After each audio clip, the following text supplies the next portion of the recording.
Happy holidays, everybody. Is anyone else in that last-minute gift-giving panic mode?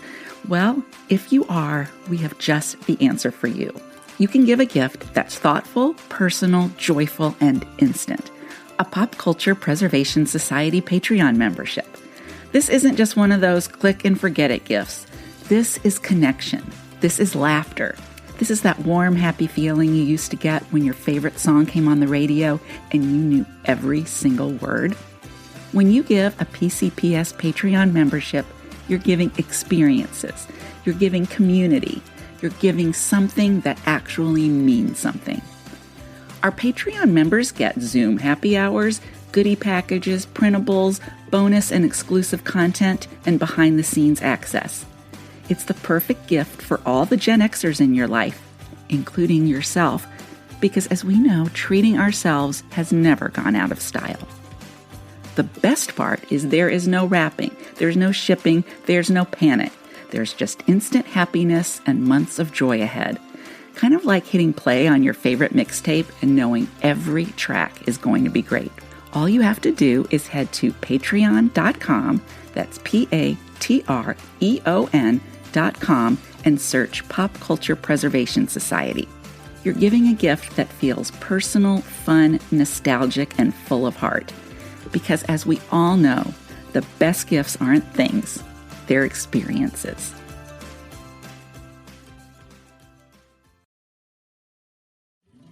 Happy holidays, everybody. Is anyone else in that last-minute gift-giving panic mode? Well, if you are, we have just the answer for you. You can give a gift that's thoughtful, personal, joyful, and instant. A Pop Culture Preservation Society Patreon membership. This isn't just one of those click-and-forget-it gifts. This is connection. This is laughter. This is that warm, happy feeling you used to get when your favorite song came on the radio and you knew every single word. When you give a PCPS Patreon membership, you're giving experiences. You're giving community. You're giving something that actually means something. Our Patreon members get Zoom happy hours, goodie packages, printables, bonus and exclusive content, and behind-the-scenes access. It's the perfect gift for all the Gen Xers in your life, including yourself, because as we know, treating ourselves has never gone out of style. The best part is there is no wrapping, there's no shipping, there's no panic. There's just instant happiness and months of joy ahead. Kind of like hitting play on your favorite mixtape and knowing every track is going to be great. All you have to do is head to patreon.com, that's patreon.com, and search Pop Culture Preservation Society. You're giving a gift that feels personal, fun, nostalgic, and full of heart. Because as we all know, the best gifts aren't things, they're experiences.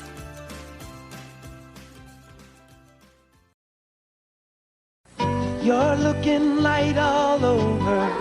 You're looking good to me. You're looking Pepsi-like, and it's just 1 calorie. Looking light, tasting Pepsi-like. Refreshing 'cause it's lemonade. Looking Pepsi-like. With its 1 calorie. Looking Pepsi-like. Hi, everybody. Welcome to a special holiday edition of PCPS Light. Quick, refreshing episodes that are light on research, light on editing, light on any sort of preparation, and possibly light on substance. We'll see. We'll see. Never. Today's episode is inspired by one of our most popular episodes of all time, called A Day in the Life, in which we each took time to describe in detail what a day would have looked like for us in 5th grade. And the response that we got to that episode was so unexpected. We've talked about this before. We didn't know if anybody would care to hear about what things were like when we were kids. This was a personal episode. It was not about celebrities or pop culture. And so we were like, oh, nobody's going to listen. Oh my. Yeah. They listened and they let us know that they liked it. Mm-hmm. And so we're going to repeat that experience here today and each describe one Christmas for you. We all celebrate Christmas. I mean, the three of us. good Lutherans and good Catholics in the house here. But Episcopalian it will be, in the house. one Episcopalian in the house. But it will be a year of our choosing, so it won't all be the same year. This was Carolyn's idea, and I think it came to you because you had a very specific Christmas in mind, Carolyn. Isn't that right? Yes, because there comes that very specific moment in every Gen X girl's life when that childhood Christmas list, it just kind of quietly dissolves and an entirely new one takes its place. Mm-hmm. And for me, this happened in late middle school and then into high school when just gift giving changed, priorities changed. One year I'm circling easy bake ovens and Barbie campers and tambourines. And then suddenly it's clothes and records and makeup and more clothes and anything from the junior section at Bamberger's. Any of my Northeast Pennsylvania friends, you know what I'm talking about. And it was really that holy trinity of adolescent building. So while this is my memories of kind of my adolescent and teen Christmases, I didn't want toys. I wanted swagger. That is what I wanted under that tree. Make me cool, Christmas. That's right. Yeah. I wanted to unwrap something exactly and say, this is exactly what I am wearing when I run into that cute boy from science class. Mm-hmm. And speaking of cute boys, you guys, this is when my motivation for going to church changed, okay? Midnight mass. This wasn't now like, oh, we have to go to church. I really want to play with my toys. This was, I'm going to see some of the cute boys that I know at midnight at church, and I'm going to look all cute, all dressed up. That's kind of sexy. Yes, kind of that magic of being awake. Yeah, and we always opened one present on Christmas Eve, and so I usually tried to find which one looks like the box that might have that shaker sweater, that Forenza sweater, or, whatever. Super sexy. Yes, so Fair Isle. I know. Yeah, so bulky. That's right. And so, so this is the time where everything kind of shifts, okay? And you guys, this was the time now where I had some income, right? I had babysitting money. So now buying gifts was kind of different. I could, and now when I picked out presents for my sister or my parents, it was a little more meaningful. Now, granted, it wasn't a lot that I spent because remember, we got paid like a quarter an hour, 50 cents if we were lucky. Every once in a while, maybe, 75 if you had the three boys that lived next door and you were babysitting for like 8 hours during Christmas time. So I felt kind of like Oprah, right? Back then, because I'm going like, family gifts, check. Friends gifts. Because remember, we had to buy gifts for our friends. And then that was, thank God for Spencer's. Yes. Right? Because that's where a lot of my money got spent. And then there was the boyfriend gift. Because once he had the high school boyfriend, then it was, okay. And I felt so grown up because I bought him a sweater. I bought my boyfriend his first Christmas a sweater from the Lodge. And that was this really like preppy store at the Cherry Hill Mall. And I think a bottle of Polo Ralph Lauren. Oh my God. That's expensive. Carolyn, you're freaking me out right now because I did the same exact thing. It was Chaps. Oh, I was going to say, was it like Picard Noir or Chaps? No, it was Chaps. Yeah. Yeah, a sweater and Chaps. And just to interrupt you for a second, sorry, but I just thought of this today. Like I remembered it for the first time since 1983, 4, whatever it was. And I remember being at the mall and I hadn't had this boyfriend for very long. And I was shopping with a friend and she said, "What are you getting for her?" And I was like, what? And I didn't realize that I should be getting him a gift. So I think I got the sweater at JCPenney, and then I got Chaps somewhere else. And then I wanted to make sure that it was a good gift. So his friend worked at the Radio Shack. So we went to show him the gifts at the Radio Shack. I was like, do you think Murmur will like this? He said yes. And then what I found out later is that he quickly went to the back room to the landline phone to call Murmur and say, she got you Christmas gifts. Oh, yeah. Do you have a gift for her? Emergency. It was an emergency. And then he quickly ran out and got me something. So he was a little annoyed. What did you get? I don't even remember.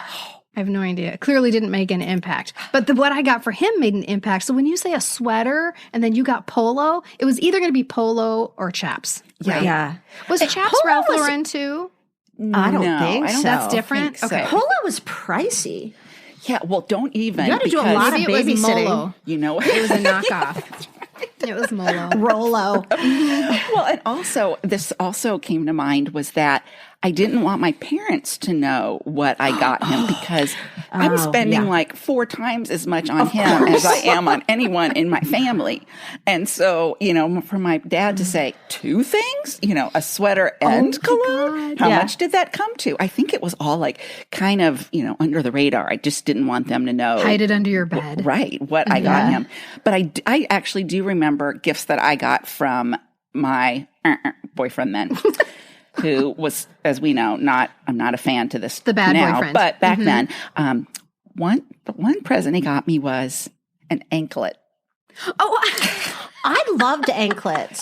But if you're getting him, that's not very intimate. even. That's not very even. And your ankle's at first I tried to put it on my wrist, and he's like, no, it goes on your ankle. And the way he said it and just kind of what it meant, and I think some of my friends were like, wink. You know what kind of girls wear anklets, Oh, I see, Yeah, and it made me feel a little bit uneasy. You were not an anklet kind of girl. Yes, I'm not. Give me a bracelet or a necklace, but not an anklet. And he would always wonder then where it was. Like at school, where's your anklet? And we had to wear like knee-high socks. And so, it was just an anklet over your knee-highs. No, it wasn't supposed to be over. It was supposed to be kind of under so that, maybe is that how it works? If he's, according to him, because then he's like, he could put his hand into my socks. Like, wow. No, that sounds weird. Okay, and friends, but that's weird. Truly like, so it was this like weird thing in in lunch or something. He'd be like, are you wearing your anklet? I know. Ooh, Yes, I'm yes, getting yes. some creepy vibes I by am this. too, kind of, I know, sorry. But he did really knock it out of the park one year. He got me a sweater at Talbot's, this wool sweater. I loved it. Wait. The grandma store. Okay, everybody. That's like where middle-aged women shop. All my I guess preppy- back then, no. all Yeah. my If you were a preppy preppy, friends. you That's went right. to Talbot's. It really made that and got your weird grandma clothes. middle-aged, I don't know, like 60-year-old lady changed in the past like couple of decades. Back then, it was where you went for all your preppy goods. And I loved this sweater. And my grandmother washed it and dried it. And then it was never the same. I mean, it could have fit on like a little oversized sweater on an American Girl doll. It was horrible. And she felt terrible. And I probably made her feel terrible, which now I feel terrible about because I was crying. And I remember her trying to stretch it out, like, getting it hot and then pulling it. Of course, it was never quite the same again. But yeah. And last tradition that never changed up until I got married to Andy, my sister and I made my mom wait till we were asleep to put the Christmas presents under the tree. It didn't matter how old we were. And my sister and I slept in the same bed together on Christmas Eve every year until I was probably 23. Yeah. And so that one never changed. That's really cute. So yeah, that's my adolescent teen little mashup of Christmas That's memories. so interesting because you're right. There's a transition there Yeah. from childhood Christmas to adolescent Christmas. I'd never thought about that before. Yeah, there you go. What year did you Definitely. choose, Michelle? Well, I kind of didn't really follow the rules because for me, it was too hard to just pick one Christmas, childhood Christmas. My mom made every single one so extravagant and meaningful. And our Christmases were so rooted in tradition. So I thought I would just share a few of those traditions as well as what I will forever associate Christmas with because of her. So one of the first traditions I remember is getting to take a day off of school to go Christmas shopping and see Santa. Oh my God. Every year. Yeah, we'd get dressed up like as you did to go to downtown Dallas back in the early 70s. And we'd go to the big standalone department stores like Neiman's or Teich's, Sanger and Harris. And I don't really remember the shopping part. Like, I don't remember what we'd buy except for my mother's yearly bottle of Norel perfume, which I think she would go buy and then she'd give it to one of us. But what I do remember is always having a really fancy lunch at Neiman's and looking at all the window displays and the store decorations with all the like mechanized figures, you know, like they were really good back then too. Can you imagine too? I would love to see some now. They were probably so fun and retro. I I bet they were so cute. But and for some reason, the other thing that I remember so clearly is saggy tights. Like for real, when I started to think about what I wanted to say right now. Yeah. When I started to think about what I wanted to say about those days with play like Christmas Hooky, one of the first things I remembered was that feeling like that saggy tights. Oh, that's awful. This was With probably the crotch between is down by your knees. And you're like, and then like down around your ankles. And because I was all these years, this is probably from like age 5 to 11, I'm remembering. So I was always wearing like white tights with my like Jan Brady length dresses or then long dresses. Did we ever have midi length dresses? No, I think we all went from Jan Brady up where you could pretty much see our butts to then long dresses. But anyway, my mom would always be dressed up in pantyhose and a dress and heels. And I can picture her so clearly. She was just always so gorgeous and glam, and she loved getting dressed up to go downtown Dallas, especially. And then starting in the year I was in kindergarten, we had a big Christmas party for our neighbors and friends and all their kids. And my mom did this until I was an adult with kids of my own. Like she threw a Christmas party every year. But we loved it. And so did all the people invited. Like it became quite the event, that people looked forward to or they would talk about or they couldn't wait for the Christmas party the next year. And she always made an enormous pile of the best Swedish meatballs and a crock pot of cheese dip, which was basically just like Velveeta and Rotel and milk. And I would eat both of those things until I was just about sick. Let me tell you, I can still taste them so perfectly. And I can also still remember the smell of like 5-hour-old semi-burned cheese dip. Like by the end of the night, it had like a big skin on it, because it had been in the crock pot all night. And I was always instructed to stir the cheese dip throughout the party. Like my mom was always your job. And she had this big wooden spoon. And like I had to go every time I passed that table, Michelle, go stir that cheese dip. Anyway, it was just so festive and merry, and all the adults would just get wasted and all the kids would play together, and our tree was like insanely gorgeous. We had ornaments from like my great grandparents and grandparents mixed in with, like crap I'd made in Sunday school. There were easily over 800 ornaments on that tree. I think maybe more. Like they went all the way back to the trunk on every branch. And my mom would drape single strands of icicles, like single strands of tinsel on every single branch. I have more than several of those ornaments on my tree now. My sister still has her entire box. We just haven't gone through them. Can I ask you a quick question about those single strands of tinsel? Because that's such a Gen X thing, and we had the same thing on our tree. And I remember, and I don't know if it was just Texas or if this would be everywhere, but when it was there was static electricity, and I'd walk by the tree, and like one of the pieces of tinsel like jumps off of you, off the tree, and all of a sudden you're you're draped in tinsel. Yeah, exactly. And I just remember thinking like, this is so bizarre. And I would hold my finger like I was magic. Oh my because God. you could, and it would come out. It kind of danced. So cool. Yeah. The tree. You know what? I'll find some pictures of our tree from my childhood. Do they even sell because that tinsel anymore? Because I think there's a thing about cats, right? So like cats would eat it and then die. So I put like tinsel on my childhood Christmas tree in my office, and it's just fly away. Though? It's awful. Yeah, they're single strands. Wow. Okay. And it's horrible. I'm so mad I did it because it's going to be. You can get it. Yeah. Okay. Maybe it just fell out of favor because of the cats. There was something about like their intestines. I do remember something about the tinsel. cats, and I remember my mom making us pick up every strand that went on the floor and put it back on because it could really get tangled up in the vacuum. It did. It did. I can remember the smell of the burning vacuum belts from the tinsel. Yes. Also, my mom was super particular about the type we got. There was a certain brand, and each strand was kind of heavy, so they hung perfectly straight. And when when she couldn't find it anymore, we stopped using it. Anyway, the biggest tradition and meaningful memory I associate with Christmas is going to midnight mass from birth until my own daughter was about 3. And I was like, nope, Santa is not going to be up till 4 a.m. So we're going to the family service at 5. And it probably took me a lot of courage to set that boundary with her. But anyway, when I was very little and we lived in Texas, would go to church at the church my grandparents were founders of and that my mom went to every Sunday of her growing up life. It was where she got married. It was where my sister and I were baptized. And that was St. Andrew's Episcopal Church in Grand Prairie, Texas. My memories are a little bit hazy because the last time I went to church there was in about 1977, probably. But what I still have such a clear memory of is the feeling of one Christmas being wrapped up in Father Holiday's cloak after the Mass, after midnight Mass, the year after my grandfather died. Father Holiday was the priest who had married my parents, baptized his me. name was Father Holiday? I was like, Yeah. is this like Father Like Time, Father Christmas, or right? is, Yeah. you know, No, his last name was Holiday. Yeah.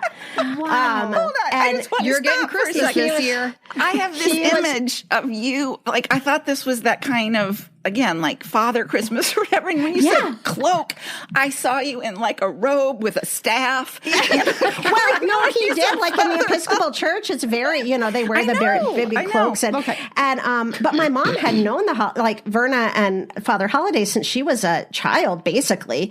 And so I remember that Christmas because I was very sad. My mom was very sad. She was crying. And so then, of course, my sister and I were crying. And I just remember he took his cloak and wrapped Melanie and I in it. And I remember how that feels. And I must have been I was older. My grandfather died when I was about 9, I think. But I also just, the smell of incense, anytime I smell incense, that'll just make me cry, with nostalgia. And then weirdly, the smell of just snuffed out candles always makes me think of Christmas Eve. Because we would have so many candles lit around our house for a nice dinner, before church. And I always begged to snuff them out with this big brass candle snuffer before we leave for midnight Mass. I bet I would snuff out, I bet we had 20 candles lit. My mom was just everything was very the table was always set with beautiful china. And, she always made a really big deal for something like that. So when I would snuff all the candles out before church, the room was just permeated with that smell. And so that smell to this day, if I blow out a candle and I smell it, I think of Christmas Eve. And that brass candle snuffer is one of the very few things I took of my mother's when she passed away last year. And it sits up right now. It's sitting next to a Johnny Mathis Christmas album because I also took all her Johnny Mathis Christmas albums because they were on repeat. And honestly, it's not Christmas in my life without his voice. It's so fun for me to look at those albums spinning on my turntable now and think of all my childhood Christmases embedded in those grooves. Does that make sense? Yes, that exact album was spinning Literally. all my Christmases. And now I play it. Anyway, I could go on and on about Santa Mouse, who ate cheese and drank wine. And yes, the one present that was always pajamas, so many other things. But I just wanted to say what I realized that was interesting about my Christmas memories this morning as I was just jotting these down, especially now that my mother is gone, is that not one of them is about a wrapped gift. Oh They're my God. all about experiences and feelings. And that is truly a testament to my mother and the very best gift she gave me ever. Michelle, that was just, the whole thing was so beautiful. And honestly, I loved your description about the scents and the feelings, just, and how the snuffed out candles, all of that. And even for me thinking of the tinsel getting caught on me. And I wouldn't have thought of that had you not, brought up that memory. And it's those little pockets and snippets of time and all that just kind of, I don't know, I feel really warm inside, I guess is what I want to say. I did too after just kind of sitting this morning very early, had my cup of tea, and I just started jotting down these memories. And it really did just come down to that. It was when I think of Christmas in my childhood, yes, I could, and in those episodes from 2020, I can talk about Stretch Armstrong and my Debbie Gibb album and all this kind of stuff. Debbie Gibb? No, Debbie Gibson. Not Debbie Gibson. You mean Debbie Boone. Sandy Gibbs' Debbie sister. Boone. Yeah. But I mean, yes, of course I could list, but I honest to goodness can't really think of, I have a really hard time coming up with gifts I got. Yeah. Christmas was my favorite because of all these things I just said. Yeah. But there's so many more even that I don't have time to talk about. But those were the first ones. Well, and they are all they're all experiences, and they are literally all experiences provided by your mom. Yeah. Which really, we as moms, I'm just going to say it, dads don't have the same pressure. Moms make Christmas. Oh, yeah. And we feel a tremendous amount of pressure that we are making or breaking our Christmas memories for our kids. And as we get older and as our kids get older, you're like, why am I putting all this pressure on myself? You know, is this really necessary? They'll make their own memories. But you've just proven here, no, it does matter. Yeah, it does. And we really do have that responsibility. We do. And I really do. And I like how you said we make Christmas. And, I don't know, a few weeks ago, I was out hanging some stuff on the front porch, and our older daughter called, and I heard she wanted to talk to me. And so my husband walks around the house, and he's like, no, Mom's here. And I heard her say, what's she doing? And he said, she's making Christmas. She's making Christmas. And I love that because it is so true. And I really do hope that my girls, who are now, 30 and 24, but I hope that when they look back on Christmases, the first thing that comes to mind are the traditions we have, and some of mine I took from my mom and passed on to them, but mostly they were things that we kind of came up with for our own family. But I really hope, and I believe they would, that more than the gifts, they would also remember and love Christmas because of the feelings they had during this time of year and the things we did more than the gifts they got. And it may be things that we didn't intend to be a memory. Exactly. I really want to ask Liam this because, what is Christmas to you? Because it might not be the thing that I thought I was providing, but I provided something else without knowing it. Right. I'm sure you did. You just don't know. You don't have a lot of control over that. And the other thing that I was thinking as you were talking about going downtown shopping, just this week, I was having a little pity party for myself because I miss that experience so much. Yes. Shopping is not fun for me right now. There is no event. There is no palatial department store to visit that's decorated with mechanical, I was going to say creatures, with, animatronic little figures. I know. And we too would dress up and we would take the bus downtown and we would have just like you. It was such an event and it was so beautiful and it was such an experience in and of itself.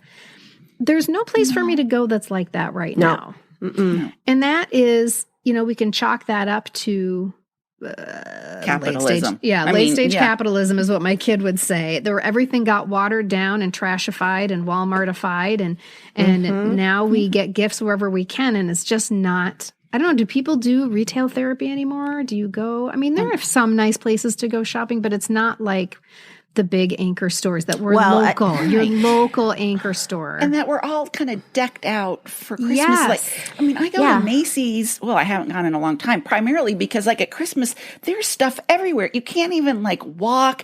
It's just things are thrown up. They don't even Andy and I, when we were in Chicago last year, you go by, well, now it's Macy's, was Marshall Field's. It used to be you went for the windows downtown. Yes. There's nothing in the windows. Some of them just have a piece of paper on them. No, There's I am nothing? not kidding. And don't even get me Carolyn, started you're breaking my about heart. they have the walnut room. Is that what it is there? Yes. But the floor that the walnut room is on, it was the saddest thing ever. It probably had been the furniture floor before, or whatever. It was just so empty, and it's that whole Christmas feeling and experience and the sensory aspect of it. Yeah. If it costs money, they're not going to do it. And I will say, and it's not their fault because it's Jeff Bezos' fault. So let's just put it that way. Yeah, that is true. If it's going to cost money, they're not going to do it. And Jeff Bezos has basically made it too hard for them to put any. So that's just our little statement. Yeah. If you want to have that shopping experience again, don't shop at Amazon, people. Just don't do it. We did have that experience recently in London because, the big Harrods and, oh my gosh, Selfridges and Liberty and Fortnum and Mason, the windows were incredible. I loved, and Selfridges had, they did it all Disney, but it was so cute, you guys, all the little animatronic, but it was each window was from a different Disney movie. movie. And what I loved more than anything is watching in front of us was a little girl and her mom. And she was like so excited to see and pointing. And it's almost like the mom took her there to see the windows. Now, go into any of those stores and you would lose your mind because it was truly like being at the giant store on Main Street in Disney World. It was so packed and so crowded. But at the same time, everybody was there. It was kind of a little bit festive because everybody, especially at Fortnum and Mason, which is all food and tea and candy. And you go up, I mean, I went up to the candy counter and bought candy to share with my family. Okay. When America, my kids come. Can we learn something? Yeah. I'm sorry. I'm just going to stop you because you're saying these. Yeah, I went to the candy more counter. Than one place that were decked out. And no wonder they're crowded because people still cherish and love that experience. And moms want to take their little girls and people want to go to the candy counter. Come on, America, get with it. How is it that, I mean, the question is, how is it that London has preserved that form of shopping, whereas we lost it? I mean, Amazon is worldwide, but maybe it's not as much a part of, they haven't been brainwashed to the same degree that we have. I don't know. Yeah, I don't know. They're also, I mean, those are just the standalone department stores, but it did make me think, I don't think in Denver we have a standalone department store. I know. We have Nordstrom and we have Macy's and we have whatever, but they're all part of a mall. Yeah. Now, almost every other store I saw in London was something we have here. You know, I'd be like, oh, look, there's an H&M on every corner. And, you know, there's all the different stores. Them. Oh, that's true. But it's just, it was a very cool experience to see, you know, I had it on my list to go see those department stores primarily because I wanted to see the windows. Yeah. I was disappointed in a couple of them, but a couple of them were like, oh, you guys knocked it out of the park. Those were great. So there is a, I know we've talked about this before when I was growing up until, you know, I don't know, 20 years ago, there was a display at our local department store called Dayton's. You went to the 8th floor for the Christmas display. There was a different theme every year. I won't go into it too much because we've gone into it in other episodes, but there is a local man who rescued all of the animatronic things. And he has them in his home, and he has set them up in the windows of his home, on the porch, around his home, and he now has open hours. It's in St. Paul, and you can go to his house to see the displays from Dayton's from years gone by. I love that. I know. So I'm going to do it. I'm going to go see him. Yeah, definitely do it. Take pictures. I will. Okay. The year that I chose was 1975, and this is very significant. It's a hugely significant year because I had just moved from sunny California. As most of you know, I was in 2nd grade. And in California, when I lived there, it snowed exactly one time in my lifetime, and I put plastic bread bags over my shoes to go outside and make a snowman. I moved from sunny California to the land of winter. It was just like TV. It was like the Waltons or Little House on the Prairie. It was magical. And not only that, not only was it their winter, but we moved into a 2-story Victorian house. In California, we had a ranch house just like everybody else. And as far as I know, I'm pretty sure I had only ever been inside ranch style houses. I've never seen a Victorian house except on TV. Or, you know, that's what you saw in the movies. It was like something you saw on It's a Wonderful Life. And that was my house. I remember my mom taking garland and wrapping like evergreen garland around the banister, these ornately carved banisters in our home. I don't remember any Christmas decorations before this house. I don't remember Christmas decorations from the ranch style house. This was Christmas. It was a Christmas house. But when we moved from California, we also moved away from all of our family. But we moved into a neighborhood where my parents had college friends. So my dad had gone to seminary in the neighborhood that we moved to, and those seminary people were right there in our neighborhood. And so we didn't have Christmas with family, but it was like the first Friendsgiving. And that was different. Yeah. These were chosen people. These were friends. These were all of my neighborhood friends. There was a lot more laughter. It was a lot cheekier because my parents were with their age mates. Not that my family Christmas in California was dull. In fact, it was like the opposite of dull because my family is full of performers and Christmas usually involved a show by adults. I'm talking about adults. A show by adults, not children. Is there some eggnog involved in that? Yeah, possibly. My grandpa would play the piano and people would take turns singing. My Aunt Violet would tap dance or do a marionette show. I'm not making this up, you guys. you do. I'm totally serious. Yeah. As you do, exactly. Yeah, this is real. But this was different because, like I said, I was witnessing my parents with their age mates, with their friends. And for the first time, my presents from my grandparents were coming in the mail.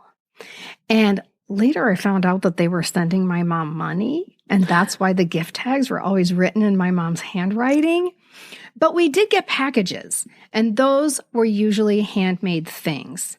So one grandma sent Afghans in colors that we had chosen. I'll show you. I chose pink and green. And can you see that? Oh, yes. That's me with my grandma. My brother chose red, white, and blue. Mine is pink and green and yellow. And my other grandma was a third grade teacher, and she was very crafty in the way that a third grade teacher would be. She wasn't like artistic or anything. She was crafty for third graders. And in 1975, I got this ornament right here. Oh, it's so 1975. It's so 1975. It's decoupaged. Yeah, it's like little Holly Hobby. Yes, people, little Holly Hobbies. And these are images that she cut out from greeting cards that she had saved. She always saved greeting cards, and then she would cut out the little figures. I remember doing that in third grade. For sure. Absolutely. She saved everything. And I'm sure she used these in her classroom too. They're very very Holly Hobby-ish. And then handwritten on the ornament, it says, from Grandma and Grandpa, Kristen, 1975. Although now when I look at it, you guys, the writing on the ornament does look a lot like my mom's writing. And I'm sure that the ornament came from my grandma. Right. I'm sure my grandma made that. But my mom may have taken a red Sharpie and written that on it because she sort of has a habit of writing important things on important gifts in Sharpie to commemorate an occasion. It's not always for the better. Like on Liam's first Christmas, she gifted us this porcelain ornament that's a baby booty, and then written on the inside of the booty in black Sharpie. Oh no! Liam's first Christmas. Oh no! I know. You don't have to write it. So it's possible my mom defaced my grandma's ornament with red Sharpie, but you can see it. It's cute. At least still it's like so cute. It's matching. Yeah.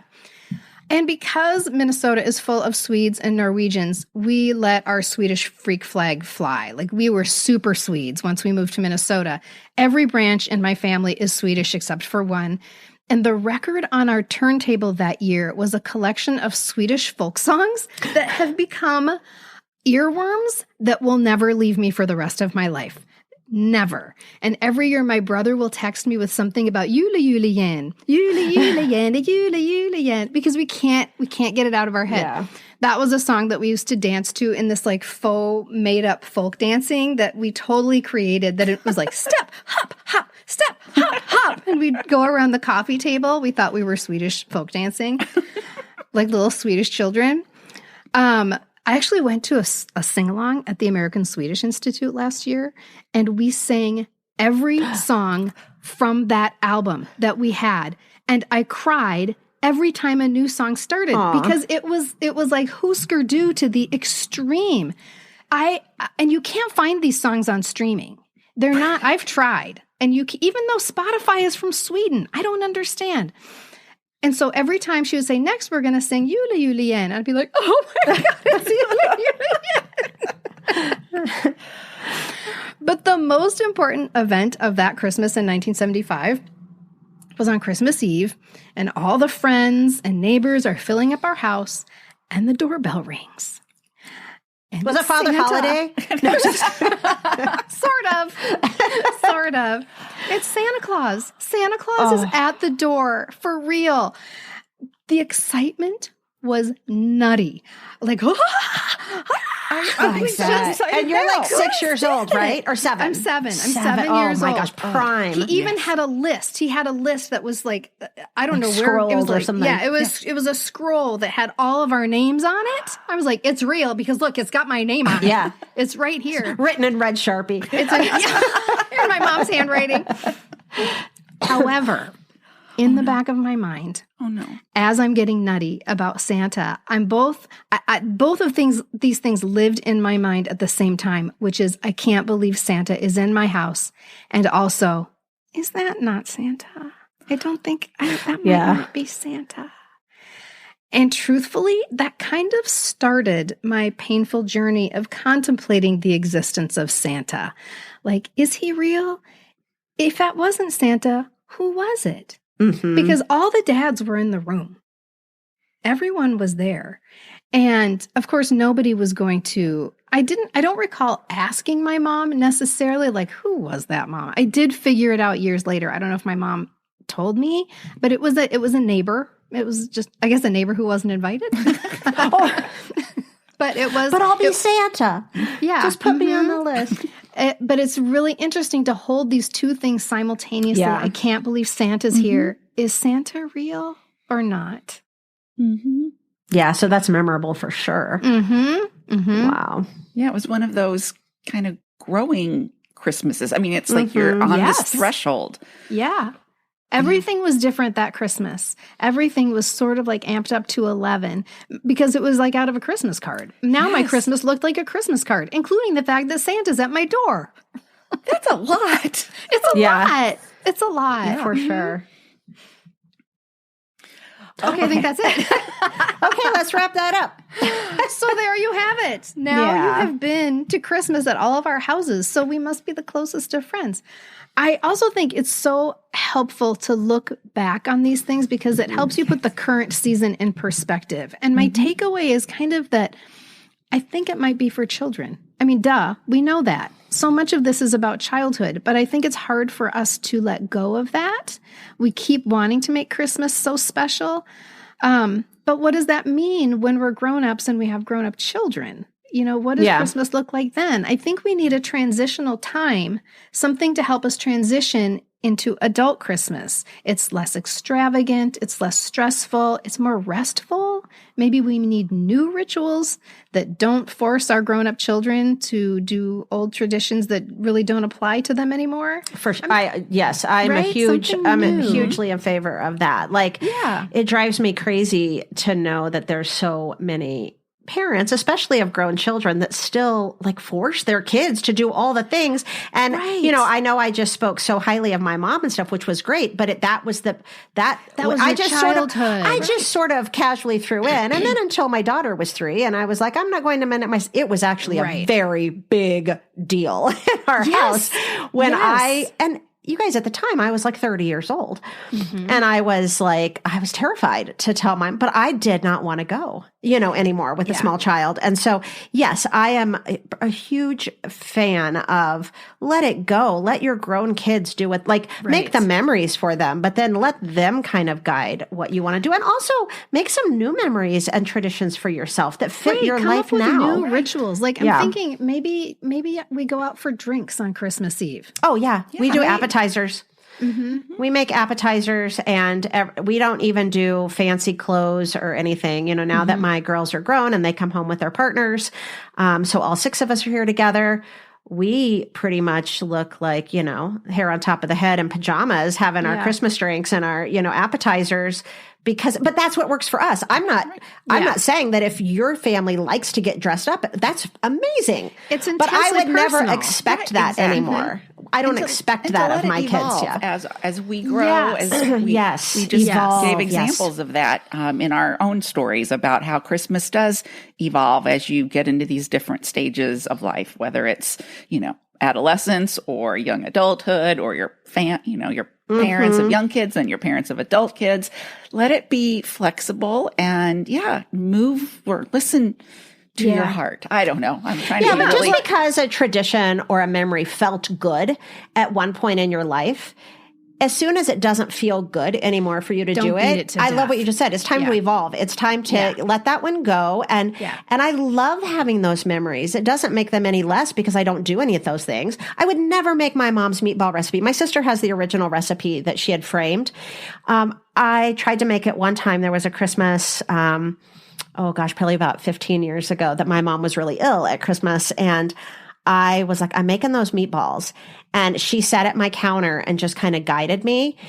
And oh my God, I was going to lose my mind. There was like 28, there wasn't 28 ingredients, but I was like, there's no way. So I know I will never again eat those meatballs, but that's okay. That's a little sad, but they stay back there where they need to be. I don't need to now drive myself crazy to do all the things that and just like we discussed previously, we, the moms who made Christmas, have to now let go of that job of making Christmas in order to let the new rituals evolve and emerge. You can let other people take the helm, take the road, I don't know, help me, somebody help. Yeah. Anyway.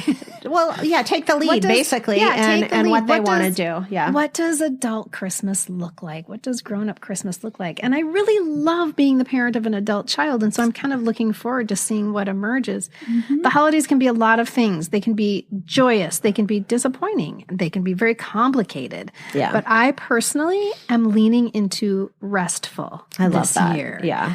Let's hibernate and read and watch TV and drink tea, play games, hot toddies, listen to podcasts. Listen to podcasts. Great idea. Yeah. No, I'm such a with good you. idea. Take walks and just be together, and 100%. I love that. You don't have to make you don't have to make 8 kinds of cookies, people. No. It is okay. You can buy them. Let someone else make the damn cookies for once. That's right. Yeah. Thank you so much for joining us today, and we will see you next time. Yeah. And happy holidays, everyone. holidays and Merry to Christmas everybody. if you celebrate Christmas. Yes. It's in a few days, so Merry And Christmas. all the holidays. Yeah. All the holidays. Happy all the holidays. Yes. All of Merry, them. merry everything. Merry That's right. everything. In the meantime, let's raise our glasses for a toast courtesy of the Cast of Three's Company. 2 good times. 2 happy holidays. To Little House on the Prairie. Cheers, everyone. Cheers. Oh, cheers. What to do. Yeah, cheers. That's right. What do we do next? Cheers. Bye-bye. The information, opinions, and comments expressed on the Pop Culture Preservation Society podcast belong solely to Carolyn, the Crushologist, and Hello Newman, and are in no way representative of our employers or affiliates. And though we truly believe we are always right, there is always a first time. The PCPS is written, produced, and recorded in Minneapolis, Minnesota, home of the fictional WJM Studios and our beloved Mary Richards. Nanu Nanu, keep on truckin', and may the force be with you.